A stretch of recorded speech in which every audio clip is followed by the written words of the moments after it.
नेहा किसी ने तुमसे कुछ कहा है? नेहा कल स्कूल से जब से आई हो तब से बंद करा हुआ है। नेहा प्लीज दरवाजा खोलो। नेहा प्लीज प्लीज नेहा दरवाजा खोलो, हमें डर लग रहा है। नेहा नेहा क्या हुआ है? प्लीज हमें तो बताओ नेहा।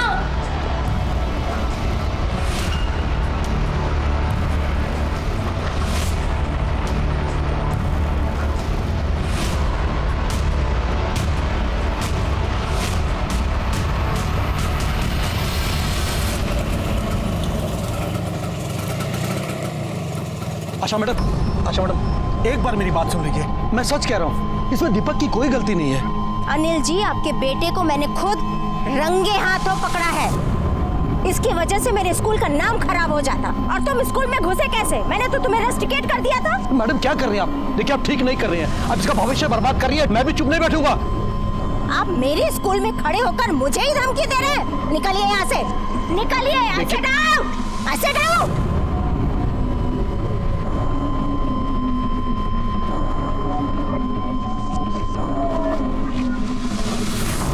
पापा अब क्या होगा? कांड करने से पहले सोचना चाहिए था। क्या कर रहे हो तुम लोग यहाँ पे? जाओ अपने क्लास में। मैडम,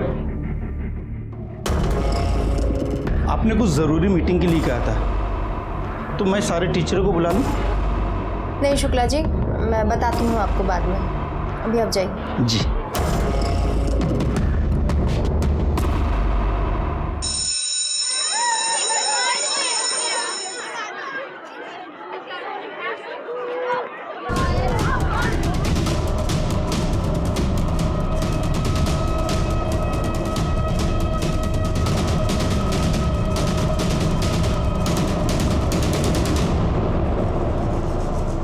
नेहा दरवाजा खोलो। नेहा प्लीज दरवाजा खोलो। नेहा नेहा तो दरवाजा क्यों नहीं खोल रही थी?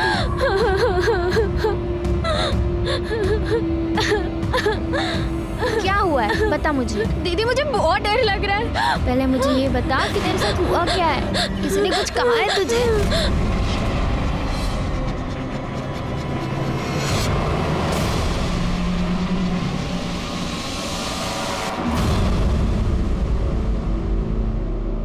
सिद्धार्थ, क्या कर रहे हो तुम? कुछ पूछ रही हूँ तुमसे, क्या कर रहे हो तुम इस समय? तुम्हारा दिमाग खराब है क्या? हाँ? रोज दुकान बंद करके घर चले आते हो दोपहर में? तो आखिर रखा क्या है उस छोटी सी दुकान में? हाँ? लोग मजाक उड़ाते हैं मेरा, आपको पता है? बोलते हैं माँ स्कूल के प्रिंसिपल है और बेटा दुकान चलाता है। तुमसे ज्यादा शर्म ना मुझे आती है सिद्धार्थ। पढ़ाई वढ़ाई तो तुमसे हुई नहीं, 10th पास करने के बाद दुकान में नहीं बैठोगे तो क्या करोगे? और तो फिर क्यों नहीं आप मेरा वो शोरूम खुलवा के दे रही हैं? मैं कब से बोल रहा हूँ ना आपको, आप क्यों नहीं कर रही मेरे लिए? ऐसे पेड़ पे नहीं उगते हैं। पहले ये दुकान तो चला के दिखाओ, उसके बाद खोल दूंगी तुम्हारा शोरूम। सच तो ये है माँ कि आप मेरे लिए वो शोरूम खुलवाना ही नहीं चाहती।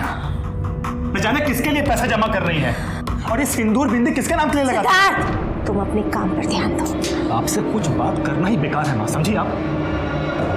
सिद्धार्थ, सिद्धार्थ,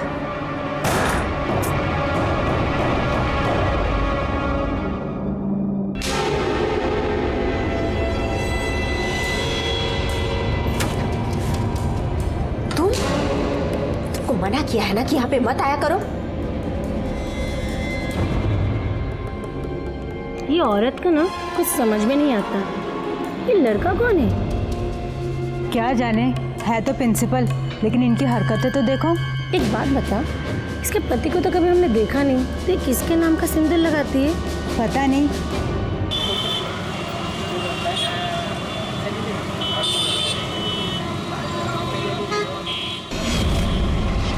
भैया ये ऐसे किनारे लगाइए तो।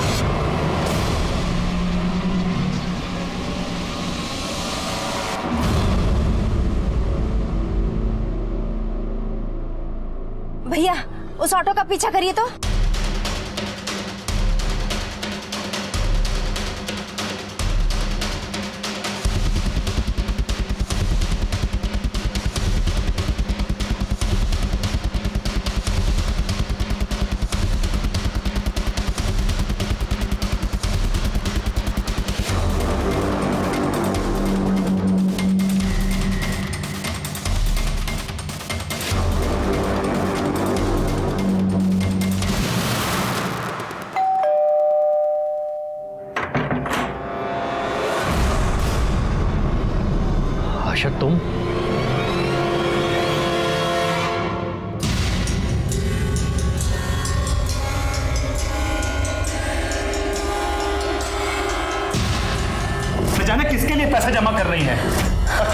ये सिंदूर लगा रही है?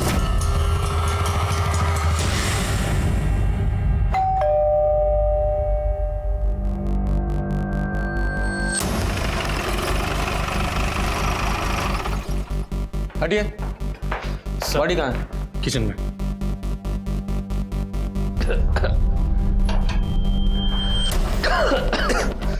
सर बड़े ब्रूटल तरीके से मौत हुई है। स्कूल में प्रिंसिपल थी और सर इनकी एज कुछ 45-46 का राउंड होगी। सर हम यहाँ पर जब आए थे तब दरवाजा बाहर से लॉक था, फिर हमने ही खुलवाया। ये देखिए सर। हाँ लेकिन ये तो सेल्फ लॉक है ना, हो सकता है कोई घर के अंदर पहले से ही हो, जलाने के बाद दरवाजा बंद करके भाग गया। माँ माँ माँ माँ माँ को भगवान, कहाँ थे आप? मैं सर अपनी शॉप पर था, मुझे मेरे पड़ोसी का फोन आया, तभी मैं भागता हुआ इधर आया। भगवान। पासवान, बॉडी को पोस्टमार्टम के लिए भेजो, फॉरेंसिक को बुलाओ और घर की अच्छे से जांच करो। सर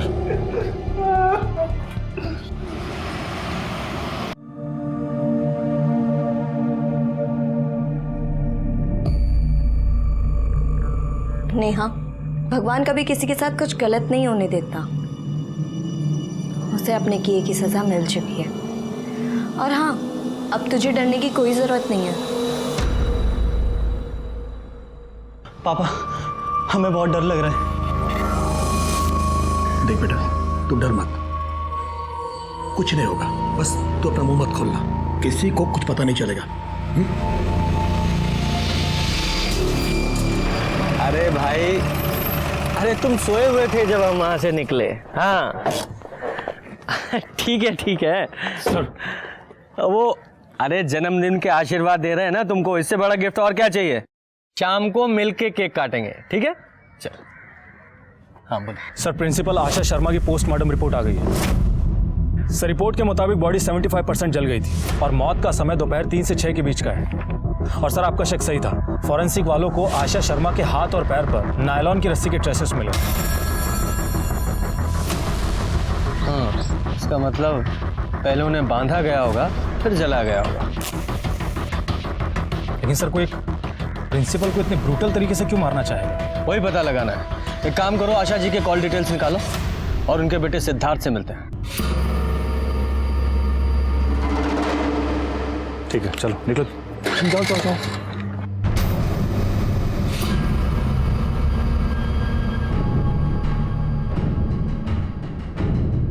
सर आप लोग इस वक्त यहाँ पे? हमें तुमसे जरूरी बात करनी है। अंदर बैठ के बात करते हैं। तुम्हारी माँ किसी हादसे में नहीं मरी थी, उनका खून हुआ है। क्या? खून? सर लेकिन उनका खून कौन कर सकता है? ये तो तुम बताओगे ना। हम कैसे बताएंगे सर, हमको तो कुछ पता ही नहीं कि उनका खून भी हुआ था।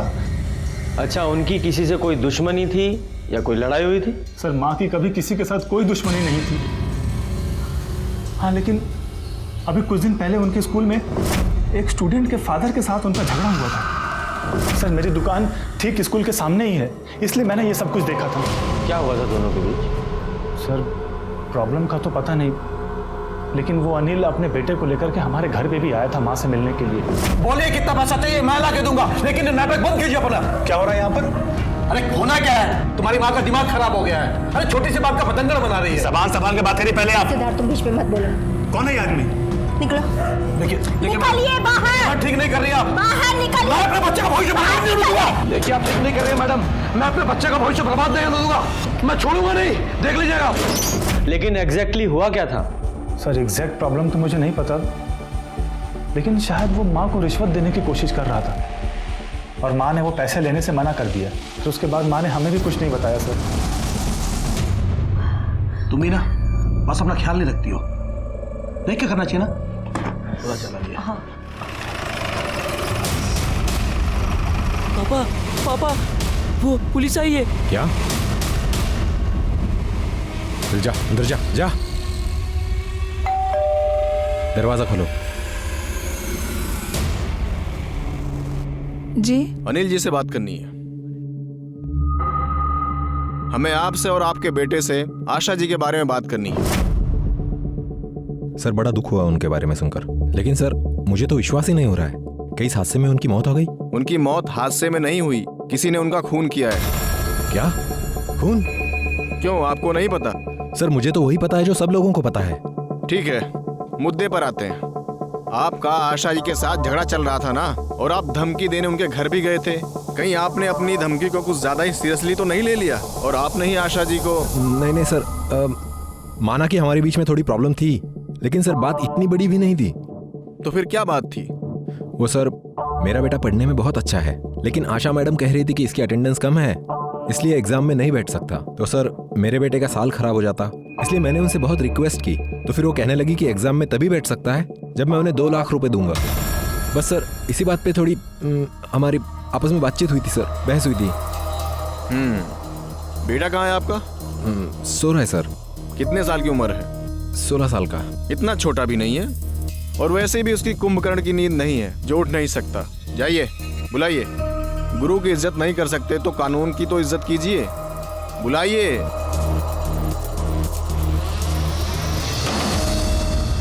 दीपक जी? क्या हुआ था बेटा? वही जो पापा ने बोला। क्या बोला पापा ने? सर मैंने बोला ना सर, इसकी अटेंडेंस थोड़ी कम थी, इसलिए आशा मैडम बोल रही थी कि इसे एग्जाम में नहीं बैठने देंगी। वो हमसे पैसे मांग रही थी। कमाल है, लोग बाग अपने बच्चों को दूसरों के सामने बोलने के लिए प्रोत्साहित करते हैं और आप अपने बच्चों को बोलने ही नहीं दे रहे हैं। खैर, कल 3 से 6 के बीच आप कहाँ थे? मैं अपने घर पे था। क्यों, दफ्तर नहीं गए? जी नहीं। हमारी नजर आप पर और आपके बेटे पर रहेगी। शहर छोड़कर जाने के बारे में सोचना भी नहीं। ये क्या हुआ है? गर्म पानी गिरने से जल गया। जल गया? सर ये आशा जी तो बड़ी अजीब ही औरत थी। बच्चों को एग्जाम में बैठने देने के लिए पैसे मांग रही थी। मामला कुछ और ही लग रहा है। इन लोगों की कॉल डिटेल से पता करो कि कल ये लोग 3 से 6 के बीच में कहाँ थे, और ये भी पता करो कि इन लोगों ने कोई हाल फिलहाल में नायलॉन की रस्सी खरीदी थी क्या। आशा जी के घर पे जाओ, उनके आस पड़ोस में पता लगाओ कि उन्होंने उनके घर में किसी को आते जाते देखा था या कोई अजीब बात नोटिस की थी। और हाँ, उनके स्कूल में भी पूछताछ करो। नहीं सर, आशा मैम की तो किसी से कोई अनबन नहीं थी। इनफैक्ट वो तो बहुत ही अच्छे नेचर की थी, सबसे घुल मिल के रहती थी। कोई भी ऐसा दिन नहीं था जो वो स्कूल ना आए। लेकिन सर एक बात है, जिस दिन उनकी मौत हुई उस दिन वो स्कूल नहीं आई थी। सर आशा मैम सिंदूर बिंदी लगाती थी, लेकिन किसी ने उनके पति को नहीं देखा अभी तक। और सर हाँ, एक बात और, उनके घर पे एक मुस्लिम लड़का आता है हमेशा। पता नहीं वो लड़का कौन है। सर दीपक के पिता अनिल के घर के बाहर तो ऐसी कोई दुकान नहीं है जहां से नायलॉन की रस्सी मिल सके। सर अनिल और उसकी पत्नी कॉल रिकॉर्ड्स। सर जिस दिन आशा जी की मौत हुई थी उस दिन दोपहर को 3 से 6 के बीच में अनिल के मोबाइल की लोकेशन उसके घर की ही है। हो सकता है मिसलीड करने के लिए अनिल ने अपना फोन घर पे ही छोड़ दिया हो सकता है सर। और हाँ सर, हमने आशा जी के स्कूल में जाकर भी पता किया है। सर कुछ तो हुआ था। सर एक टीचर का कहना है कि आशा जी ने सारे टीचर्स को अर्जेंटली बुलाया था कुछ बात करने के लिए, मीटिंग करने के लिए। फिर उसके बाद में आशा जी ने मीटिंग कैंसिल कर दी। आपने कुछ ज़रूरी मीटिंग के लिए कहा था, तो मैं सारे टीचरों को बुला लूँ? नहीं शुक्ला जी, मैं बताती हूँ आपको बाद में। अच्छा, आशा जी के आस पड़ोस से कुछ पता चला? हाँ सर। सर आशा जी अधिकतर बात तो किसी से करती नहीं थी, लेकिन पड़ोसियों का कहना है कि आशा जी के घर पर एक मुस्लिम लड़का आया करता था। एक बात और सर, आशा जी सिंदूर बिंदी लगाती ज़रूर थी, लेकिन पड़ोसियों का कहना है कि आज तक उन्होंने उसके पति को देखा नहीं। हो सकता है कहीं बाहर काम करते हो, लेकिन अभी तक आए क्यों नहीं? सर वो 5 साल पहले ही हमें छोड़कर चले गए, लेकिन मेरी माँ अब तक उनके नाम का सिंदूर लगाती थी। कहीं इन सब में उनका हाथ तो नहीं है? पता नहीं सर, हम तो उनके टच में बिल्कुल नहीं थे। हमें कुछ नहीं पता कि इसमें उनका हाथ है भी कि नहीं। कहाँ है वो अभी, कुछ पता? ये भी नहीं पता सर। और उन्हें ढूंढना इतना मुश्किल काम भी नहीं था। गवर्नमेंट जॉब में है, बिजली विभाग में है, लेकिन हमने कभी उनकी खबर लेने की कोशिश ही नहीं की। माँ ने ही कहा था कि जब वो खुद घर छोड़कर गए हैं तो उनके पीछे जाकर क्या फायदा। नाम क्या है उनका? मदन शर्मा। अच्छा, तुम्हारे घर एक मुस्लिम लड़का आता है, वो कौन है? वो मेरा छोटा भाई है सर, अनुराग। मुस्लिम लड़का? अनुराग तुम्हारा भाई, क्या माजरा है ये? दरअसल अब उसका नाम असलम है, वो कन्वर्ट हो गया है। क्यों कन्वर्ट हो गया? सर पुराने घर से जब हम लोग यहाँ पर शिफ्ट हुए थे तो उसके कुछ ही दिनों के बाद वो। अनुराग ये क्या कर रहा है? ये सब क्या अनुराग? क्या कर रहे हो? पूछ रही हो कुछ?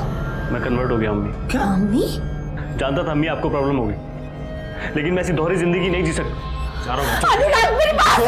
अनुराग माँ एक मिनट। अनुराग देख मेरी बात सुन। उसके बाद वो चला गया, फिर कभी कभी वो घर पर आता था और ये सब माँ को बिल्कुल ही पसंद नहीं था। और कौन कौन है घर में तुम्हारे? सिर्फ फैमिली में बचा ही कौन है? कहने को तो पापा हैं, अनुराग है, लेकिन कहाँ है सर वो? एक माँ थी अब वो भी नहीं। हमें अनुराग का कमरा देखना है।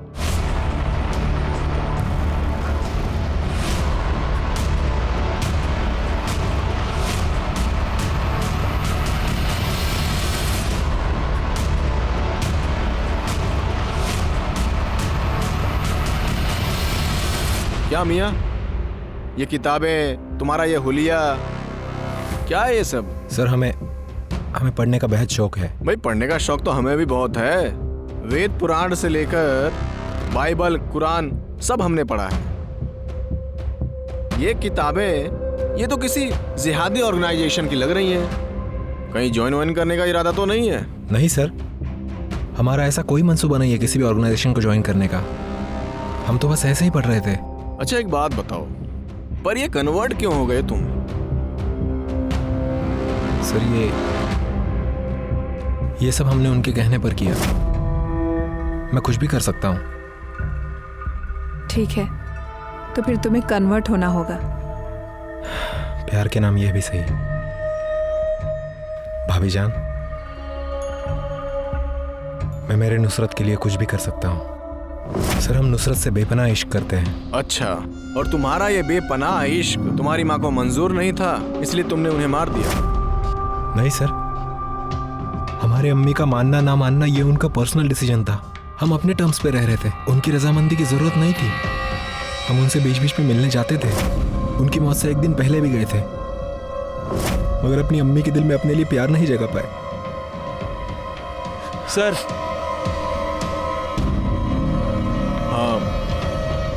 ठीक है अनुराग, असलम आप जा सकते हैं। जी सर, आशा जी के कॉल रिकॉर्ड्स और लोकेशन डिटेल्स भी आ गए हैं। सर जिस दिन आशा की मौत हुई थी उस दिन सुबह वो स्कूल नहीं गई थी, बल्कि उन्नाव गई थी और उसके बाद फिर वापस घर पर आ गई थी। और सर मौत से 1-2 दिन पहले आशा जी ने गैस एजेंसी में फ़ोन किया था सिलेंडर के लिए, और मौत वाले दिन सुबह भी फ़ोन किया था। हाँ, उस दिन मैंने एक सील्ड सिलेंडर वहाँ देखा तो था। पता करो वो डिलीवरी बॉय कौन था जिसने सिलेंडर डिलीवर किया था, और ये भी पता करो कि आशा जी उन्नाव किस लिए गई थी। जी सर।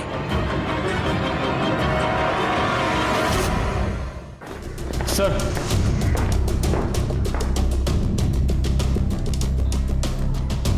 सर इसने ही आशा शर्मा के घर पर गैस सिलेंडर डिलीवर किया था। नाम क्या तुम्हारा? सोनू माझी है साहब। लेकिन साहब हम कुछ नहीं किए हैं साहब, हम इनको बताए हैं, हमको पता चला कि वो जल के मर गए साहब। हम बाल बच्चे वाले आदमी साहब, हम कुछ नहीं। अरे ठीक है, हमें पता है तुमने कुछ नहीं किया, तुम्हारी थोड़ी सी हेल्प चाहिए बस। 12 अप्रैल को जब तुमने आशा जी के यहाँ गैस सिलेंडर डिलीवर किया था, क्या इनमें से कोई वहाँ मौजूद था? नहीं साहब, ये नहीं थी, वो तो 25-30 साल की लड़की थी साहब। अच्छा, स्केच बनवा सकते हो? अरे फोटो? हाँ नहीं साहब, इतना अच्छे से देखे तो नहीं थे, ठीक से याद नहीं आ रहा है, लेकिन अगर एक बार देख लेना सामने से तो झट से पहचान लेंगे। ठीक है, तुम जाओ, और हाँ जाने से पहले नाम नंबर लिखवा के जाना, जरूरत पड़ी तो दोबारा बुलाएंगे तुम्हें। साहब इस सब 10 दिन में हो जाएगा ना साहब? क्यों, अभी तो दशहरा भी नहीं है। रामलीला में पार्ट लिया है क्या तुमने? नहीं साहब, क्या है ना कि हमारा कंफर्म टिकट हुआ है दरभंगा का, हम छुट्टी में जा रहे हैं बिहार। सोनू तुम भी जाओ। हाँ सर, ये आशा की फैमिली में तो सारे मेल्स ही हैं। उसके दोनों बेटे सिद्धार्थ और वो दूसरा अनुराग जो कन्वर्ट हुआ है, और आशा जी का पति मदन। फिर ये 25 से 30 साल वाली लड़की कौन हो सकती है? अनुराग बोल रहा था ना उसकी कोई गर्लफ्रेंड है। अनुराग और उसकी गर्लफ्रेंड को बुलाओ। हो सकता है आशा जी के मर्डर में उसी का कोई हाथ। नेहा चलो खाना खा लो। नहीं, मेरा मन नहीं है। मैंने बोला ना, अब कोई प्रॉब्लम नहीं है, प्रॉब्लम की जड़ खत्म हो चुकी है। चलो खाना खा।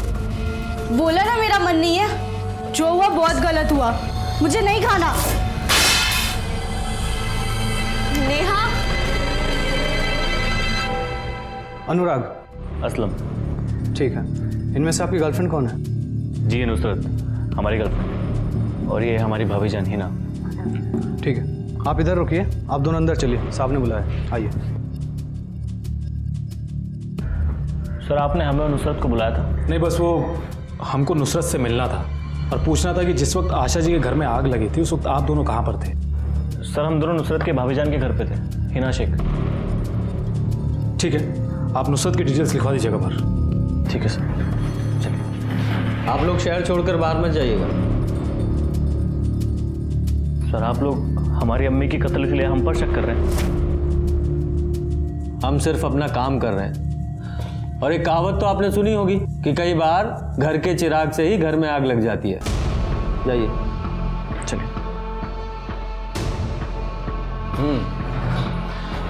क्यों माँ जी, यही लड़की थी ना? हाँ साहब, कुछ कुछ तो वैसी ही थी। कुछ कुछ क्या मतलब है? ये थी या नहीं थी? अब क्या है ना साहब, ठीक से याद नहीं आ रहा है। ठीक है, जाओ तो।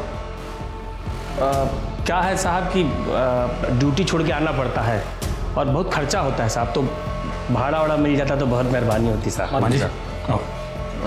विजय, चलो।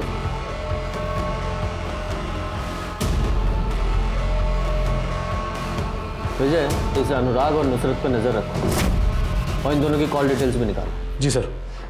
अरे सर क्या आप कंप्लेंट कर रहे हो सर? अरे इतना सा लड़का था सर, हमारी आंखों के सामने से हमारी बाइक लेकर के चला गया सर। नहीं सर, आप चलिए और हमारी बाइक दिलाइए सर। मैं नहीं जानता सर। क्या हो रहा है ये? क्यों शोर मचा रहे हो? सर, इसकी बाइक चोरी हो गई है और पिछले कुछ दिनों से इस एरिया में काफी बाइक चोरी हुई हैं। हाँ तो कंप्लेंट तो लिखानी पड़ेगी ना। शांति से बैठो और पहले कंप्लेंट लिखाओ। Sorry sir. पासवान, सारे सिग्नल्स को अलर्ट करो और उनकी सीसीटीवी फुटेज भी चेक कराओ, और जितनी बाइक आज तक चोरी हुई हैं सबका आरटीओ से क्रॉस वेरिफिकेशन कराओ।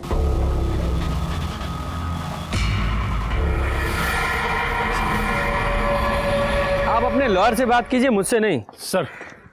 सर अनुराग और नुसरत के कॉल रिकॉर्ड्स के हिसाब से वो दोनों सच बोल रहे हैं। सर उन दोनों के मोबाइल की लास्ट लोकेशन नुसरत की भाभी हिना के घर के पास की है। और सर हमने आशा के पति मदन के बारे में इलेक्ट्रिसिटी डिपार्टमेंट में जाके पता किया, उसका ट्रांसफर हुआ है उन्नाव में। उन्नाव? ये आशा जी के कॉल रिकॉर्ड्स के हिसाब से अपनी मौत से पहले वो उन्नाव ही गई थी ना, राइट? हाँ सर। और सर मदन के ऑफिस वालों ने बताया है कि आशा ने वहाँ के पुलिस स्टेशन में मदन के अगेंस्ट कंप्लेंट करवाई थी दूसरी शादी करने पर। मदन ने दूसरी शादी की थी और इसी वजह से मदन को जॉब से निकाल दिया था। पता किया किससे की उसने दूसरी शादी? हाँ सर।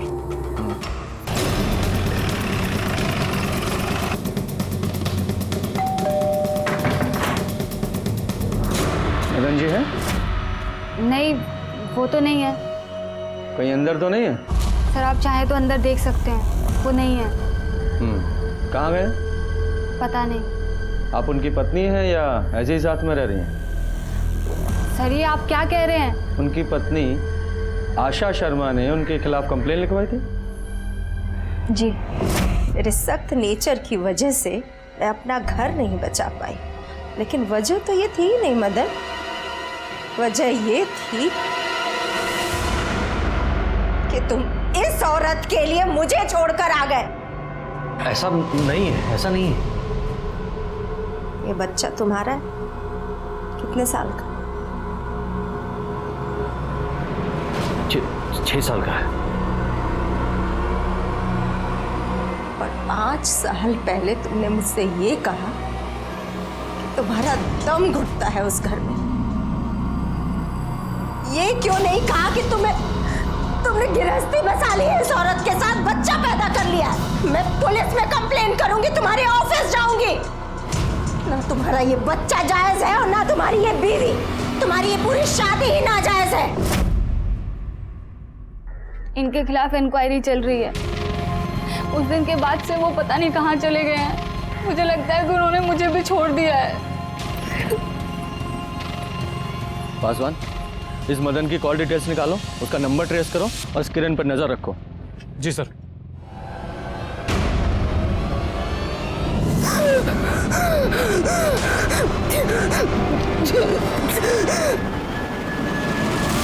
सर, मदन का फोन उस दिन से ही स्विच ऑफ है जिस दिन आशा शर्मा की मौत हुई थी, और उसके फोन की लास्ट लोकेशन भी आशा के घर के एरिया की ही है, और वो भी उस वक्त की जिस वक्त आशा को जलाया गया था। आशा जी ने मदन के खिलाफ कंप्लेंट की थी, जिसकी वजह से इस मदन की नौकरी छूटने वाली है और दूसरी बीवी भी। कहीं ऐसा तो नहीं कि किरण और मदन दोनों ने मिलकर आशा जी को जला दिया हो? वो औरत जिसे उस सिलेंडर वाले ने आशा जी के घर पे देखा था, हो सकता है वो किरण ही हो। जब तुम्हारी जरूरत थी तो पहले शादी की, बच्चे पैदा किए, अपनी लाइफ को पूरा एंजॉय किया आपने, और अब इस उम्र में अपनी पहली पत्नी के होते हुए उसे धोखा देकर अपने से आधी उम्र की लड़की के साथ तुमने दूसरी शादी कर ली, और जब पहली बीवी ने कंप्लेंट की तो मार डाला उसे। नहीं सर, मैंने नहीं मारा आशा को। आपकी कॉल डिटेल्स हैं हमारे पास। जिस समय और जिस दिन आशा जी का मर्डर हुआ, आपकी फोन की लोकेशन उन्हीं के घर के आसपास एक्टिव थी। जी, मैं गया था वहां पर।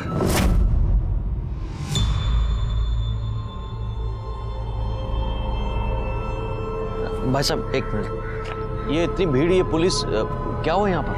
मैडम यहाँ आशा शर्मा रहती थी, जल के मर गई। मैंने अपना फोन स्विच ऑफ किया और मैं वहां से निकल गया सर। झूठ बोल रहे हैं आप। आपने गुस्से में आशा जी का कत्ल किया, और यही नहीं, आपकी वो दूसरी पत्नी किरण, वो भी इसमें शामिल है। किरण का इससे दूर दूर तक कुछ लेना देना नहीं है सर। वो तो पता चल ही जाएगा। माँ जी, ये मदन जी हैं, आशा जी के पति, और ये हैं मदन जी की दूसरी पत्नी किरण जी। अब ये बताओ, आशा जी के यहाँ जब तुमने गैस सिलेंडर डिलीवर किया था, ये वहां थी?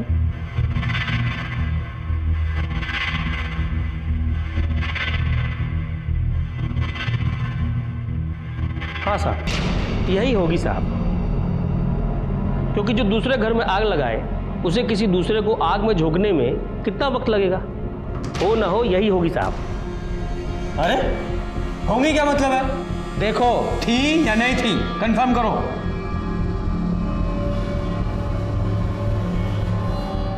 साहब लग तो वही रही हैं, लेकिन पक्के तौर पे कह नहीं सकते। यही हो सकती है साहब, और कौन करेगा? पांडे, लेके जाओ इसे। जाओ। पासवान सर।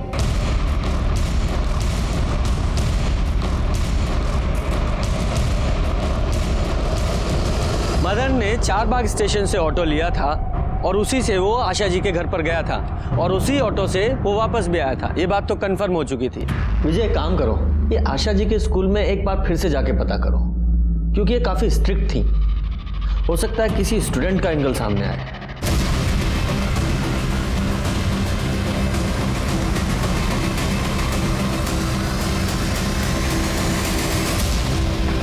सर, स्कूल से 3 स्टूडेंट्स को निकाला गया था, नेहा, अनिकेत और दीपक को। हाँ, लेकिन दीपक के फादर ने तो कहा था कि आशा जी ने सिर्फ एग्जाम देने से रोका था। आशा मैडम कह रही थी कि इसकी अटेंडेंस कम है, इसलिए एग्जाम में नहीं बैठ सकता। इसे अनिकेत का पता क्या? हाँ सर, हम अनिकेत के घर पर गए थे, लेकिन उसके घर पे ताला लगा हुआ था। चलो तो फिर नेहा से मिलके आते हैं।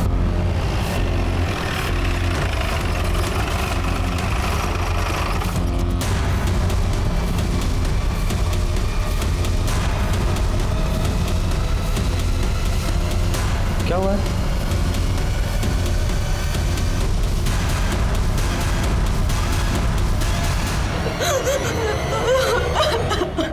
आप? नहीं ईशा। आप कहाँ थी जब ये सब कुछ हुआ? आज मैं ऑफिस से जल्दी आ गई, और जैसे ही मैं घर में आई, नेहा, नेहा कहाँ है तू? ये किसी परेशानी में थी या डिप्रेशन में? नहीं सर, नेहा बिल्कुल नॉर्मल थी। चेक करो कोई सुसाइड नोट वगैरह मिलता है तो। सर सॉरी ईशा जी, लेकिन आप बता सकती हैं कि इसे स्कूल से क्यों निकाला गया था? हो सकता है उसी वजह से इसने सुसाइड किया हो। सर सुसाइड नोट तो नहीं मिला है। ठीक है पूजा। सर नेहा की पोस्टमार्टम रिपोर्ट आ गई है। ठीक है अंदर आओ। सर बॉडी पर स्ट्रगल का कोई भी मार्क नहीं है और मौत फांसी लगने से ही हुई है। इसका मतलब ये सुसाइड ही था। Yes sir. और सर हमने नेहा के कॉल रिकॉर्ड्स और लोकेशन डिटेल्स भी निकलवाए हैं। सर नेहा ने आशा से कभी डायरेक्ट बात तो नहीं की थी, लेकिन वो अनिकेत के जरूर टच में थी और अनिकेत ने आशा के सेल पे फोन किया था और इस अनिकेत का फोन तभी से बंद है जब से उसे स्कूल से निकाला गया।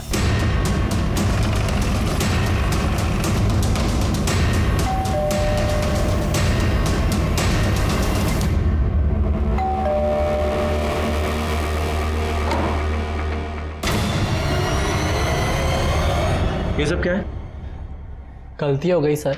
सर इस फाइल में उन सारी बाइक्स के नंबर्स हैं जो पिछले कुछ दिनों में इस एरिया में चोरी हुई थी। इतनी छोटी उम्र में बाइक चोरी करते?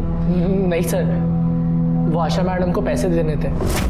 वो मेरी प्रिंसिपल है। प्रिंसिपल हैं? हाँ, उन्होंने ही मुझे कहा था 2 लाख रुपए लाने के लिए। मेरे पास तो इतने पैसे थे नहीं सर, इसलिए चोरी की हुई बाइक को बेचकर मुझे पैसे देने पड़े। पैसे क्यों मांगी थी उन्होंने?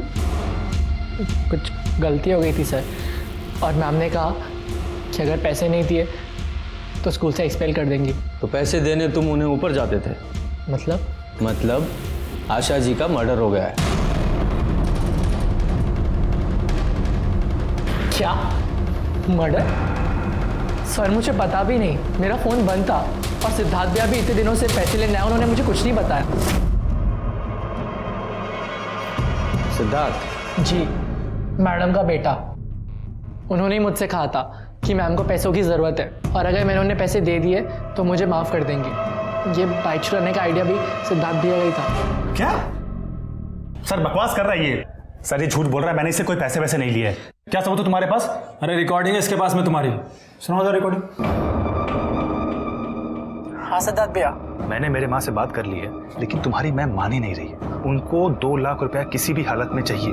लेकिन इतने पैसे मेरे पास नहीं है। एक काम कर, बाइक चोरी कर और उन्हें बेच। सर हम मानते हैं कि हमने इससे पैसे मांगे थे। वो दरअसल हम अपने उस छोटे से दुकान से खुश नहीं थे, हम कुछ बड़ा करना चाहते थे सर, इसीलिए हमने इससे पैसे लिए थे। तुमने ही तो अपनी माँ को नहीं मारा? नहीं सर, अरे ये क्या कर रहे हैं आप? हमने अपनी माँ को नहीं मारा है सर, वो तो हम बस इसकी मजबूरी का फायदा उठा रहे थे और कुछ नहीं। मजबूरी? क्या मजबूरी थी तुम्हारी?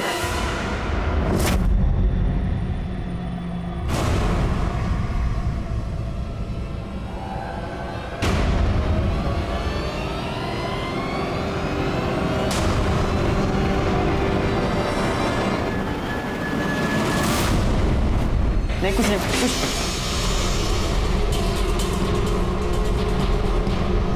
ये सब करने आते हो तुम लोग स्कूल में? हाँ डिस्गस्टिंग। और नेहा तुम पढ़ाई में तो तुम्हारा मन लगता नहीं है, यही सब करने आती हो तुम ना? तुम खुद अपना वीडियो बनवा रही थी? I am so sorry ma'am, मुझे नहीं पता था ये वीडियो बना रहा होगा। लेकिन तुम्हें ये तो पता था कि तुम क्या कर रही हो, और वो भी स्कूल में?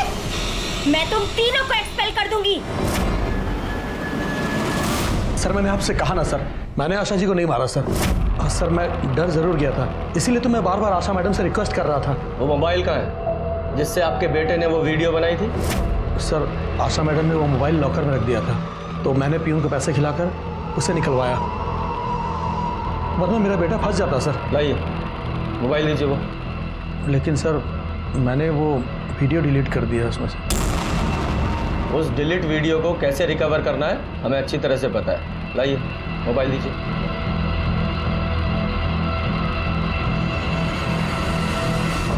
पर ईशा तुमने हमें सब कुछ बताया क्यों नहीं? क्या बताती सर कि आशा मैम की वजह से मेरी बहन ने अपनी जान दे दी। उनकी मौत के बाद भी मेरी बहन डरी हुई थी कि पुलिस इन्वेस्टिगेशन में उसका वो वीडियो कहीं मिल ना जाए। कहीं सबसे गुस्से में आकर तुमने ही तो कुछ नहीं कर दिया? अगर मुझे मारना ही होता तो उस अनिकेत को मारती जिसने मेरी बहन का वो वीडियो बनाने के लिए दीपक से कहा। अरे मेरी बहन तो अनिकेत से सच्चा प्यार करती थी, धोखा उस अनिकेत ने दिया है, मेरी बहन ने नहीं। सर इस सिलेंडर वाले ने तो परेशान कर रखा है, जब देखो फरमाइश करता रहता है, ये खाना है वो खाना है। जब ये खाना खा ले इसे अंदर बुला लेना। सर हमारे पास इतने सारे सस्पेक्ट्स हैं और सबके पास आशा जी को मारने का मोटिव भी है। लेकिन सर मांझी तो कह रहा है कि कोई 25 से 30 साल की लड़की थी। हाँ, लेकिन आशा जी को हाथ पैर बांधकर जलाया गया था और ये काम कोई अकेली लड़की नहीं कर सकती। हो ना हो कोई दूसरा भी था। सर खाली बिरयानी कैसी थी? ठीक ही थी साहब, थोड़ा तीखा कम था। क्या है कि हमको तीखा बहुत पसंद है। अब इन सबको ध्यान से देखो और देखकर बताओ, जिस दिन तुमने आशा जी के घर में सिलेंडर डिलीवर किया था वहां इनमें से कौन सी लड़की मौजूद थी?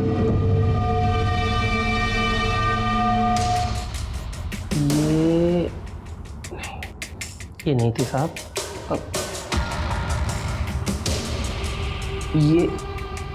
ये भी नहीं थी साहब। क्या है ना साहब कि अब इतना सारा फोटो देखकर हमारा दिमाग ही काम नहीं कर रहा है।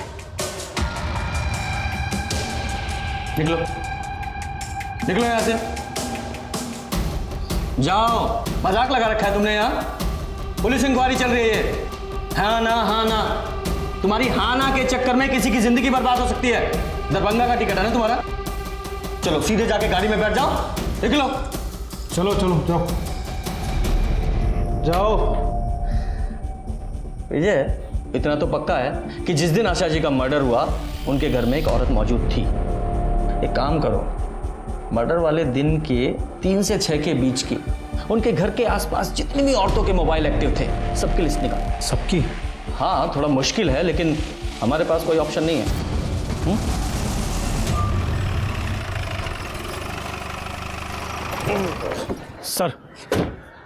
सर जिस दिन आशा शर्मा की मौत हुई थी उस दिन दोपहर 3 से 6 के बीच में करीब 314 औरतों के फोन एक्टिव थे उस एरिया में।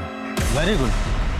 अच्छा एक काम और करो, इन सारे नंबर्स को अपने सस्पेक्ट के कॉल रिकॉर्ड से मिलाकर देखो कौन किसके कांटेक्ट में था।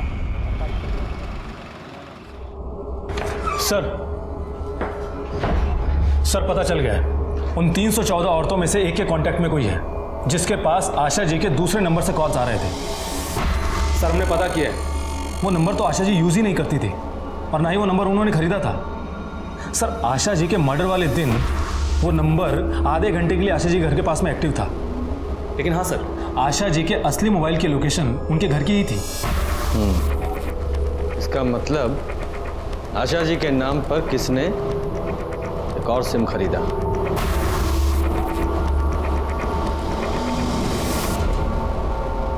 हाँ तो बोलिए हिना भाभी जान, आपके मोबाइल पर आशा जी के दूसरे नंबर से कॉल कैसे आया?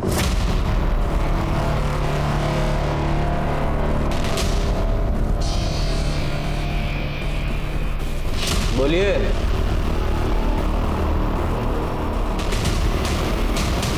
हम बताते हैं।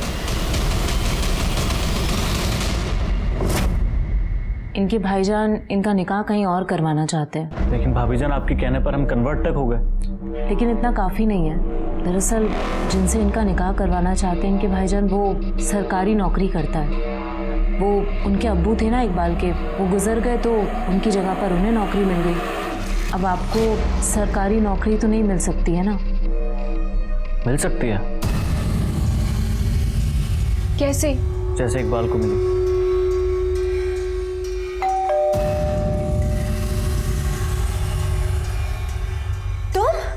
हमें आपसे कुछ बात करनी है।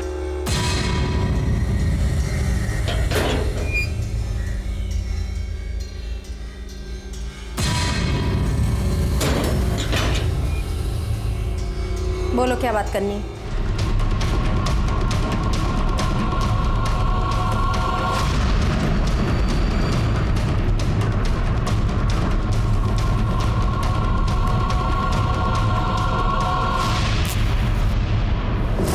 क्वालिफिकेशन अच्छी है, मुझे उनके नाम पर अच्छी नौकरी मिल जाती। मुझे बस उनकी सरकारी नौकरी चाहिए थी सर। मेरी अम्मी से कोई दुश्मनी नहीं थी।